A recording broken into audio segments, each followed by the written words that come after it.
Hello friends, welcome to the new episode of my channel. আমি অরিত্র। এখন এই ভিডিওর মধ্যে আমরা দুটো বিষয় নিয়ে কথা বলবো, রঘু ডাকাতেরই দুটো বিষয়। প্রথম হচ্ছে রঘু রঘু বলে যে গানটা ওটা রিলিজ করেছে, তো সেটা রিয়াকশন দেবো। আর এছাড়া আমরা কথা বলবো হচ্ছে যে রঘু ডাকাতের বাজ কি খাদানের মতো হয়েছে সেটা নিয়ে আমরা কথা বলবো আর কি। তো প্রথমে যদি রঘু রঘু এই গানটা নিয়ে কথা বলি, গানটা কিন্তু আমার পার্সোনালি ভালো লেগেছে। আমার 3টে গান এখন অব্দি এসছে, তার মধ্যে ঝিলমিল লাগেটাও আমার ভালো লেগেছিল। আমি বলবো জয় কালীর থেকে এই গানটা ভালো হয়েছে, এবং এটা অলরেডি আমরা ট্রেলার লেভেল অলরেডি শুনতে পেয়ে গেছি আর কি, বিভিন্ন জায়গায় শুনতে পেয়ে গেছি। তো ফ্যামিলিয়ার ছিলাম, এবং গানটা অ্যাকচুয়ালি মানে ভিডিও সংটা এখন ড্রপ করেছে, কালকে কিন্তু অডিওটা এসে গেছিল, তখন আমি শুনেছি 2-3 বার, এবং আমার এটা খুব ভালো লেগেছে। মানে এটা মানে এমনই ইনস্ট্রুমেন্ট ইউজ করা হয়েছে, এটা থিমের সাথে খুব সুন্দর যাচ্ছে, এবং পাওয়ারটাও আছে, লিরিক্সের মধ্যেও সেই পাওয়ারটা আছে, সেটা মিউজিকটার মধ্যেও আছে, পুরো গানটার মধ্যে। তো খুব পাওয়ারফুল একটা সং হয়েছে, আমার কোথাও মনে জাস্টিস করছে, এবং খুব লার্জার দেন লাইফ ভাবে ব্যাপারটাকে প্রেজেন্ট করতে পারছে। তো গানটা খুবই ভালো হয়েছে। আমার রঘু রঘু গানটা আমার মনে হচ্ছে অ্যালবামের বেস্ট গান আর কি। জয় কালীটা কিন্তু এই মানে আমি বলবো যে এর সামনে আর কি দাঁড়িয়ে ফিকেই হয়ে যাচ্ছে। মানে রঘু রঘুটার যে ইম্প্যাক্টটা সেটা অনেক অনেক বেটার আর কি।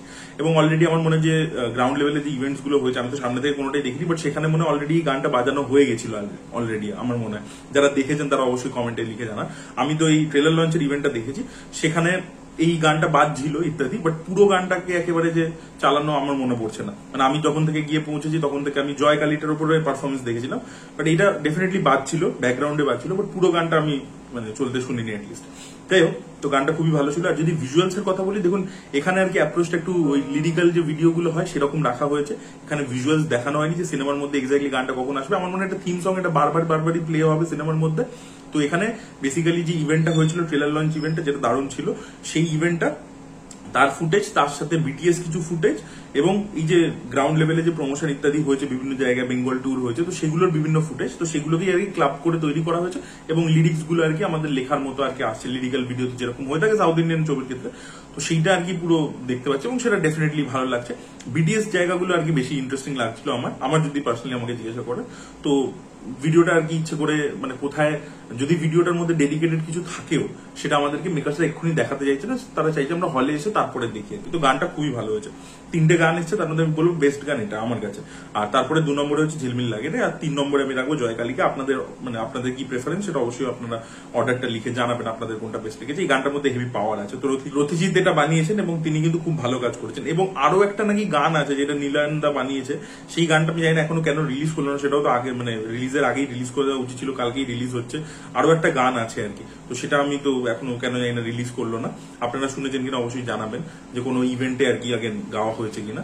যাই হোক, এই ছিল হচ্ছে গানটা নিয়ে রিয়াকশন। এবার আমরা চলে আসবো হচ্ছে যে খাদান যে হাইপটা জেনারেট করতে পেরেছিল, যে বাসটা জেনারেট করতে পেরেছিল, সেইটা কি রঘু ডাকাত করতে পেরেছে? আচ্ছা, তো সব থেকে প্রথম যে জিনিসটা হচ্ছে যে খাদানের ক্ষেত্রে প্রমোশনাল যে স্ট্র্যাটেজিটা ছিল, দ্যাট ওয়াজ দ্য ফ্রেশ। সেই মুহূর্তে ওটা ফ্রেশ ছিল, ওটা ওর আগে কখনো হয়নি। মানে এই যে বাসে করে করে বিভিন্ন জায়গায় ট্রাভেল করে করে প্রমোট করা, গ্রাউন্ড ইভেন্টস করে, এটা হিন্দি সিনেমা বহুদিন ধরে করছে, এবং ওরা অল ইন্ডিয়া লেভেলে করে, ঠিক আছে। ইভেন দেখবেন বেবি জনও করেছে, ঠিক আছে। তো এই জিনিসটা বহুবার হয়েছে, শাহরুখ খান রাইসের সময় ট্রেন বুক করে করেছিল। তো এই চলটা বম্বের বহুদিনকার ট্রেন্ড আছে, বম্বেতে এরকম গ্রাউন্ড লেভেল ইভেন্ট বহুদিনই হয়, this is nothing new. But Bengali সিনেমাতে কোনোদিনও হয়নি, এবং বাংলার বিভিন্ন জায়গায় গিয়ে গিয়ে করা, সেটাও কখনো সেইভাবে হয়নি। হয়তো কিছু কিছু ইভেন্টস হয়েছে, বাট এই ম্যাসিভ স্কেলে এবং বিভিন্ন ভাবে গিয়ে করা, সেটা কিন্তু খাদান প্রথমবার করলো, এবং সেটাতে লোকে এক্সাইটেড হয়ে গেছিল, প্রথমবার দেখতে পাচ্ছিল, সেটা একটা। তো এই ফ্রেশনেসটা কিন্তু এবারে আর নেই, কারণ অলরেডি একবার হয়ে গেছে খাদানের সময়, এবং এবারে প্রত্যেকে নিজের নিজের মতো করেছে। মানে আজকে দেবী চৌধুরানীও কিন্তু একটা নতুন প্রোডাকশনের ছবি, বাট সেটা বুম্বাদা কিন্তু মারাত্মক পুশ করেছে, প্রচুর প্রচুর ইভেন্টস করেছে গ্রাউন্ড লেভেলে, প্রচুর করেছে। এখন বম্বেতে অব্দি গিয়ে সেখানকার মিডিয়াকে অব্দি ইন্টারভিউ দিচ্ছে। তো মানে বুম্বাদা কিন্তু মারাত্মক প্রমোশন করেছে, দেবী চৌধুরানীকে ম্যাক্সিমাম যতটা ভিজিবিলিটি করানো পসিবল ছিল করে দিয়েছে। এবার যখন দেবী চৌধুরানীও বেঙ্গল ট্যুর করছে, ওইদিকে রক্তবিষ্টুও বেঙ্গল ট্যুর করছে বিভিন্ন জায়গাতে, আবার রঘু ডাকাতও করছে, তখন কি হচ্ছে কি কোনো ইউএসপি ক্রিয়েট হচ্ছে না, ইউনিক হচ্ছে না। ইউএসপি মানে কি? Unique selling proposition. তো ইউনিক ব্যাপারটা হচ্ছে না, ফ্রেশনেসটা নেই। আর দেব অলরেডি আগে একবার করে ফেলেছিল, তো সেটা একটা গেল যে ওই মার্কেটিং স্টাইলটা এবারে ওই ইভেন্টটা অতটা বেশি বেনিফিট করছে না। ডেফিনেটলি সেটা নিয়ে একটা তো লেভেল অফ হাইপ আছে, প্লাস দেবের স্টারডাম সবকিছু মিলিয়ে সেটা হাইপ আছে, বাট খাদানের লেভেল অফ বাজটা তৈরি করছে না। মানে সেটা নিয়ে আমাদের মূলত কথা। এটা গেল একটা। ধূমকেতুর বেলাতেও কি ছিল, যে ইভেন্টটা যেটা হয়েছিল, সেই ইভেন্টটা ইউএসপিটা অন্য কিছু একটা হুক ছিল। দেব শুভশ্রী বহুদিন পরে একসাথে আসছে লাস্ট টাইমের জন্য, that was the punch, that was the hook. সেই হুকটাও এবারে কিছু নেই, ঠিক আছে। আর তারপরে দ্বিতীয় যে কারণটা আমার মনে হয় যে খাদানের লেভেলে বাস যায়নি কেন, বিকজ গান। আপনারা যদি দেখেন খাদানের গান যে লেভেলে ভাইরাল হয়েছিল, তোর বাপ এসেছে, ওই গানটা তো আমি এখনো শুনি, ওই গানটা আমার হেভি লাগে। তো ওই গানটা ওই গানটা যে লেভেলে পপুলার হয়েছিল, আর প্লাস ওই যে ডায়লগ গুলো ছিল, খাদানের কিন্তু ডায়লগ গুলো ভাইরাল হয়ে গেছিল। আপনি দেখুন আজকে রঘু ডাকাতের ট্রেলার এসেছে, আর যখন খাদানের ট্রেলার টিজার এসেছিল, প্রথম তো খাদানের টিজার ট্রেলার প্রি টিজার প্রত্যেকটা বেটার এডিটেড ছিল, ঠিক আছে, রঘু ডাকাতের সেই ইম্প্যাক্টটা নেই। প্লাস কি হয়েছিল, খাদানের ডায়লগ গুলো ভাইরাল হয়ে গেছিল। প্রথম দিন ওই যে প্রথম ডায়লগটা এসেছিল, ওই ফ্যামিলি নিয়ে ব্যস্ত আছি বলে কি ভেবেছিস, অ্যাকশনটা ভুলে গেছি, ওটা আমারই কাজ। ওই ডায়লগটা এত মাস লেভেলে ওয়ার্ক করে গেছিল, ওটা ভাইরাল হয়ে গেছিল ওই লাইনটা, ঠিক আছে। তো সেইটা না, বা ওই যে বাপ এসেছে যে ওই যে লাইনটা, যা যা বলে দে তোর বাপ এসেছে, এইটা কিন্তু রঘু ডাকাতের ক্ষেত্রে না কোনো ডায়লগের ক্ষেত্রে হয়েছে, না কোনো গানের ক্ষেত্রে হয়েছে। গানগুলো কিন্তু ওই মাস লেভেলে ভাইরাল হয়নি, ঠিক আছে। আজকে কিশোরী গানটা যে লেভেলে ভাইরাল হয়েছিল, যত রিলস হয়েছিল, তার কিন্তু মানে 50% আমি রঘু ডাকাতের ক্ষেত্রে অ্যাটলিস্ট আমি দেখতে পাইনি। আপনারা অবশ্যই সেটা কমেন্টে জানাবেন। সেই হাইপটা কিন্তু সোশ্যাল মিডিয়া বা ধূমকেতুর সময় যেটা ক্রেজ হয়ে গেছিল, ধূমকেতু তো গান ইত্যাদি হয়নি, বাট ওই যে ইভেন্টটাকে নিয়ে যতটা চর্চা ইত্যাদি হয়েছিল, সেটাও কিন্তু রঘু ডাকাতের মেগা ট্রেলার ইভেন্টটা যেটা করা হয়েছে, ট্রেলার লঞ্চ ইভেন্টটা, সেটা কিন্তু ওই ধূমকেতু লেভেল অফ বাজটা তুলতে পারেনি। ধূমকেতু বললাম যে ইউএসপিটা অন্য কিছু ছিল, তো সেটা যে লেভেল ভাইরাল হচ্ছিল, সেটা নিয়ে যতটা কথা হচ্ছিল, লোকের মধ্যে এক্সাইটমেন্ট, সেটা কিন্তু এবারে গানও পারছে না, ট্রেলারও পারিনি, ডায়লগসও পারিনি, এবং ইভেন্টটাও পারিনি। So that is the biggest problem. তো এই কারণেই আর কি হাইপটা কিন্তু কিছুতেই খাদান লেভেলে যাচ্ছে না। এবার দেখুন, দেবও হাত পা দেবের বাধা হয়ে গেছে, দেব যতটা পেরেছে এই ছবিটাকে মাসি বানিয়েছে, কিন্তু ব্যাপার হচ্ছে কি, খাদান ইটসেলফ একটা মাসালা গল্প, যেটা লোক নিজের বাবার বদলা নিচ্ছে, ঠিক আছে, বাবার বন্ধু মেরে দিয়েছিল, বদলা নিচ্ছে। এটা একটা কমার্শিয়াল গল্প, ঠিক আছে, এটা হ্যামলেটের গল্প, বেসিক্যালি শেক্সপিয়ারের স্টাইলের গল্প, সেটা বহুবার হয়ে গেছে, মানে বলিউডের সিনেমা, সাউথের সিনেমা, সব জায়গায় হয়ে গেছে, ঠিক আছে। So it's a very very revenge, মানে একটা কমার্শিয়াল রিভেঞ্জ স্টোরি আর কি, ঠিক আছে। বাবাকে মেরেছে, মানে বাবার বন্ধু যে কাকার মতো হয় একটা ফিগার, তাকে এবার ছেলে বড় হয়ে বদলা নেবে, বাহুবলীরও এটাই গল্প, ঠিক আছে। তো এই গল্পটা অনেক বেশি কমার্শিয়াল, ঠিক আছে। আর প্লাস খাদানে কি ছিল, যে লুক এন্ড ফিল ইত্যাদি এজ দিচ্ছিল আর কি, ওটা প্রথমবার। প্রথম কথা, দেব এই যে পিরিয়ডিক ছবি নিজে অলরেডি করে ফেলেছে, মানে রঘু ডাকাত এর মতো যে ছবি, পিরিয়ডিক লুক এন্ড ফিল ইত্যাদি বাঘাযতীন করে ফেলেছে, গোলন্দাজ করে ফেলেছে, তো ওটা তো এজ দিচ্ছে না। বাট খাদানের ক্ষেত্রে that milieu was very fresh, ঠিক আছে, যেটা এবারে হচ্ছে না। এটা গেল একটা। দ্বিতীয় হচ্ছে, ওটা অনেক বেশি কমার্শিয়াল একটা গল্প। আর রঘু ডাকাত কি হচ্ছে, পিরিয়ডিক গল্প প্লাস একটা লেজেন্ডের উপর বেশ, সেটাকে যতটা পেরেছে কমার্শিয়াল করেছে, গান ইত্যাদি, অ্যাকশন ট্যাকশন সবকিছু দিয়ে। বাট কি হচ্ছে, আপনি তো পিরিয়ডটা ভেঙে বেরিয়ে আসতে পারবেন, আপনার তো একটা জায়গায় তো রেস্ট্রিক্ট হবেনি, সেখানে তো আপনি যা খুশি তাই করতে পারবেন না। তো সেই যে রেস্ট্রিকশনটা হয়ে যাচ্ছে, তাই জন্য ওই মাসালাটা ওই লেভেলে যাচ্ছে না, ঠিক আছে। প্লাস ধ্রুব ব্যানার্জি কিন্তু পুরো আউট অ্যান্ড আউট মাসালা ডিরেক্টর তো নয়, তার একটা কাইন্ড অফ একটা আরবান সেন্সিবিলিটি। সে চিরকাল ছবি বানিয়েছে যে একটা মাল্টিপ্লেক্স অডিয়েন্সকেও রাখবো, তার সাথে একটা মাস অডিয়েন্সকেও জুড়বো, একটা মাস এন্ড ক্লাসের ব্যালেন্স করে চিরকাল বানিয়েছে।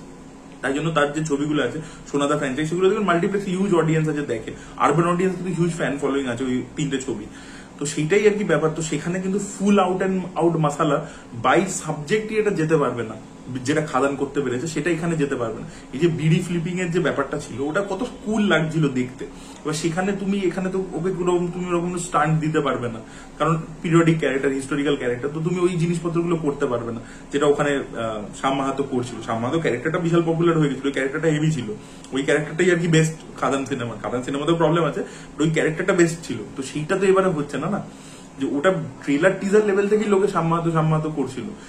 তো ডেফিনেটলি খাদান লেভেলে বাজ নেই, বাট ডেফিনেটলি রঘু ডাকাতেরও একটা হিউজ বাজ আছে। ছবিটা বিশাল প্রচার হয়েছে, বিশাল হোর্ডিং পড়েছে, বিশাল শোজ নিয়েছে, ডিস্ট্রিবিউশন তো হবেই। এসভিএফ আছে, এসভিএফ ডিস্ট্রিবিউশন আগে শুরু করেছে, তো ডিস্ট্রিবিউশনে বেঙ্গলে কেউ পারবে না এসভিএফ এর সামনে। এটা আমি বহুদিন আগেই বলেছি।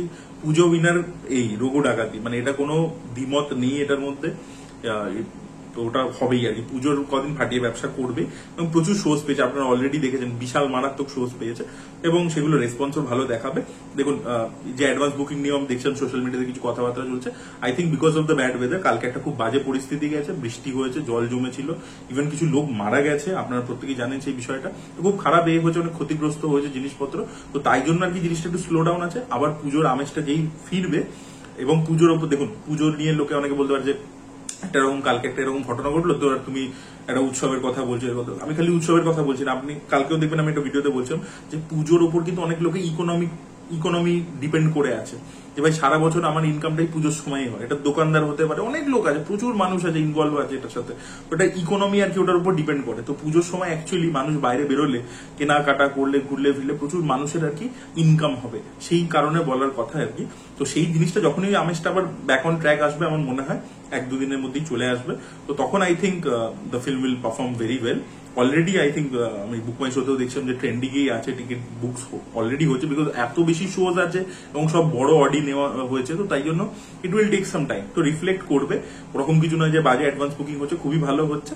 আর কালকেই জাস্ট একটা এরকম হয়েছে, তো ইট উইল ক্যাচ আপ আর কি আমার মনে হয়। তো সেটা নিয়ে আর কি লোকে মানে যেগুলো বলা বলি করছে দেখছি, তো সেগুলো আর কি বেসলেস কথাবার্তা।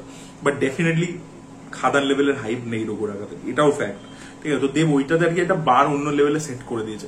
তো দেবকে ওটাকে নিজেকে ভাঙতে গেলে আবার একটা ইউনিক কিছু প্রমোশনাল স্ট্র্যাটেজি ভাবতে হবে, যেটা সে তার আগে করেনি। মানে দেব তো প্রমোশনের দিক থেকে চিরকালই আর কি নতুন নতুন কিছু না কিছু ইনোভেটিভ করেছে। আমার মনে হচ্ছে কবিরের সময় কমান্ডো নামিয়েছিল একটা মলে, লেক মলে করেছিল, তো ইনোভেটিভ। বা ককপিটের সময় ট্রেলার লঞ্চ করেছিল হচ্ছে প্লেনের মধ্যে 15,000 ফিটে, তো সেই জিনিসপত্র সে করেছে আগে। তো এরকম একটা ইনোভেটিভ কিছু করতে হবে তাকে এটার থেকে বেরিয়ে, মানে বেঙ্গল ট্যুরের বাইরে গিয়ে। সেটা দেখা যাক, সে হয়তো নিশ্চয়ই এও মানে সে নিজেও হয়তো ভাবনা চিন্তা করছে, তারও টেক অ্যাওয়েজ আছে যে কেন এবারে ওই লেভেলে ওয়ার্ক করলো না, তো নেক্সট টাইম আমি কি করবো ইনোভেটিভ কিছু। তো ডেফিনেটলি তবে আমার মনে হয় না প্রজাপতি 2 এর সময় সেটা আমরা দেখতে পাবো। প্রজাপতি 2 এরকম ছবিও নয় যেটা ওরকম ডিমান্ড করে ওই লেভেলের প্রমোশন। তো আমার মনে হয় যে এর পরবর্তীতে যদি খাদান 2 আসে বা অন্য কোনো কমার্শিয়াল ছবি দেব করে, মাস ছবি, তো সেখানে আমার মনে হয় সে আবার কিছু নতুন ইউনিক স্ট্র্যাটেজি করবে। সো এটাই, আপনাদের কি ওপিনিয়ন পুরো বিষয়টাকে নিয়ে অবশ্যই কমেন্টে লিখে জানাবেন। Thank you so much, by.